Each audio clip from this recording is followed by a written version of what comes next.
വണ്ണമുള്ളവർക്ക് മാത്രം വരുന്നൊരു അസുഖമാണല്ലോ PCOD. മെലിഞ്ഞിരിക്കുന്ന ഞങ്ങൾക്കൊന്നും വരാൻ പോകുന്നില്ല, ഇങ്ങനെ കേട്ടിട്ടുണ്ടോ? ഇതൊക്കെ വെറും തെറ്റിദ്ധാരണകളാണ്. PCODയെ പറ്റിയുള്ള 5 തെറ്റിദ്ധാരണകൾ നമുക്കിന്ന് തിരുത്താം. നേരത്തെ പറഞ്ഞ പോലെ വണ്ണമുള്ളവർക്ക് മാത്രമാണ് വരുന്നതെന്ന്. ഇത് ഒരു മെറ്റബോളിക് ആയിട്ടുള്ള ഡിസോർഡറാണ്, പ്ലസ് ഹോർമോണൽ ഇംബാലൻസും കൂടി വരുന്നതാണ്. അതിന് വെയിറ്റ് മാത്രമല്ല ഒരു ഘടകം, സ്ലിം ആയിട്ടുള്ളവരിൽ ഈക്വലി വരാനുള്ള ചാൻസസ് ഉണ്ട്. നെക്സ്റ്റ് മിത്ത്, PCOD ആണോ പീരിയഡ്സ് കംപ്ലീറ്റ്ലി സ്റ്റോപ്പ് ആവും? ഫാക്ട് ഈസ് ദാറ്റ് PCOD ഉള്ളവരിൽ പീരിയഡ്സ് ഇറഗുലർ ആണ് ആകുന്നത്. അത് ഡിലേഡ് ആവാം, ചിലപ്പം മാസത്തിൽ 1-2 തവണ പീരിയഡ്സ് വരാം. ചില ആൾക്കാരിൽ നോർമൽ പീരിയഡ്സ് ഉള്ളവരിൽ വരെ PCOD കണ്ടെത്തിയിട്ടുണ്ട്.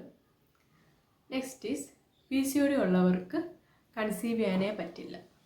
ദ ഫാക്ട് ഈസ് PCOD ഉള്ളവർക്ക് പ്രോപ്പറായിട്ടുള്ള മെഡിസിനൽ മാനേജ്മെൻറ്റും ലൈഫ് സ്റ്റൈൽ മോഡിഫിക്കേഷൻസും വഴി കൺസീവ് ചെയ്യാൻ സാധിക്കുന്നതാണ്. നെക്സ്റ്റ് ഈസ് കല്യാണം കഴിഞ്ഞാൽ എല്ലാം ശരിയാവും. എന്ത് ശരിയാവാൻ?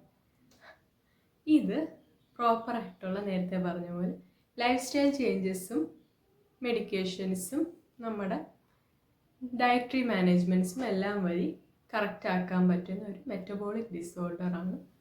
അടുത്ത തെറ്റിദ്ധാരണയാണ് സ്കാനിങ്ങിൽ സിസ്റ്റ് ഇല്ല, അതുകൊണ്ട് എനിക്ക് PCOD ഇല്ല. ദ ഫാക്ട് ഈസ് സ്കാനിങ്ങിൽ വിസിബിൾ ആയിട്ടുള്ള സിസ്റ്റ് ഇല്ലെങ്കിൽ കൂടി ഇതിൻ്റെ ഡയഗ്നോസിസ് സിംറ്റത്തിനെയും ബ്ലഡ് ടെസ്റ്റുകളെയും ഡിപ്പെൻഡ് ചെയ്തിരിക്കും.